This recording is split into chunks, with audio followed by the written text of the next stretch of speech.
Welcome to a Thursday morning Mike Talk. Thank you guys for joining us here at Song and Sword, as you always have, as you always do. Thanks again for your kind words, your donations, your prayers. You can do all that at songandsword.com. You can also, a few days left to sign up for our May 21st event, and there are just a few spots left. So I would hurry if I were you, and we look forward to that event. It's going to be a great time, and next week we'll start telling you details about that for those of you who've signed up. Sarah and I just want to say to you, we love you, and we're so thankful for how great you guys have been through this whole journey of ours, recent journey. And would you continue to pray for us, pray for our family? And we're grateful for that. Today I want to talk about working out.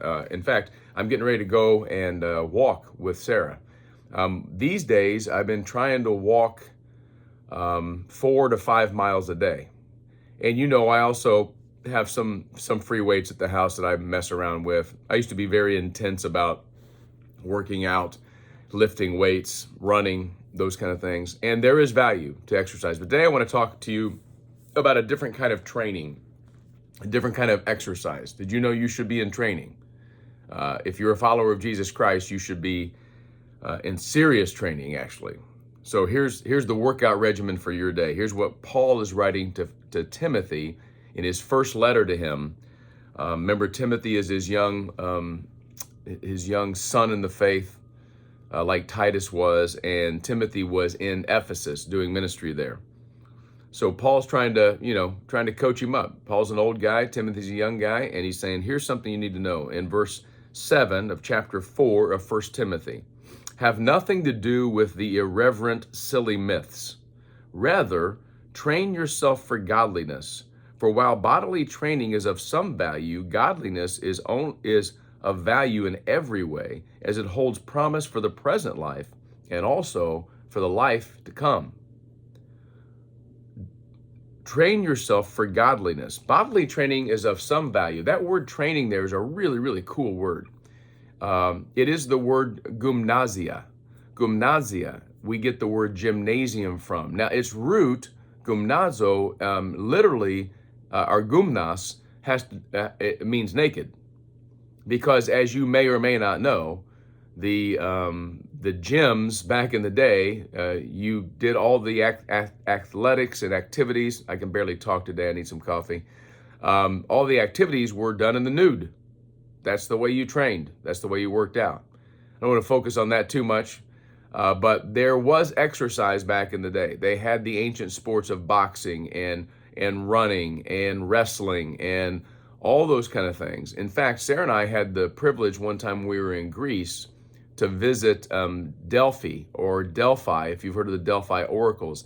They had a major set of games there, and we got to walk through a probably 2,300-year-old training facility where the athletes would come, because Delphi is a higher elevation, and they would come and they would stay there for 6 months, and they would train before the games, which we saw the stadium as well, were performed there.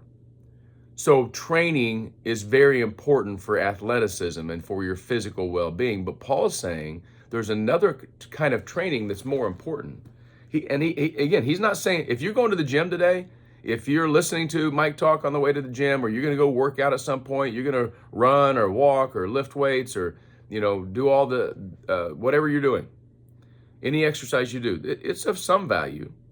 But godliness, training in godliness is value in many ways. It's not just, you don't just look good from training in godliness. It's going to last here and in the life to come.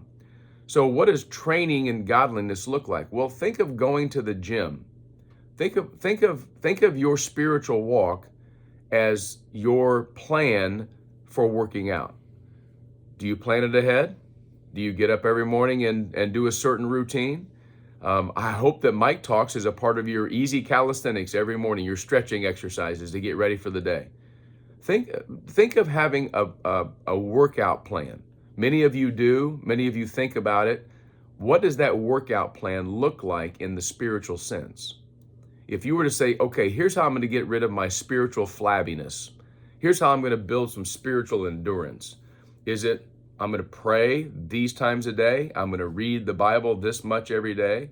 I'm going to be in fellowship with other Christians this much every week. You see, I think there's intentionality that Paul's talking about here, growing in our spiritual life. It's easy to get caught up in the irreverent. In verse 7, he says, have nothing to do with irreverent and silly myths.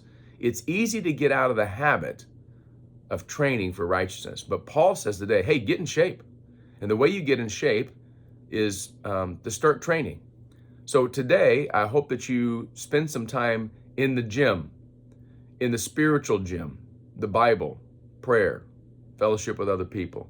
Make a plan and then work it out. Get in shape. Peace.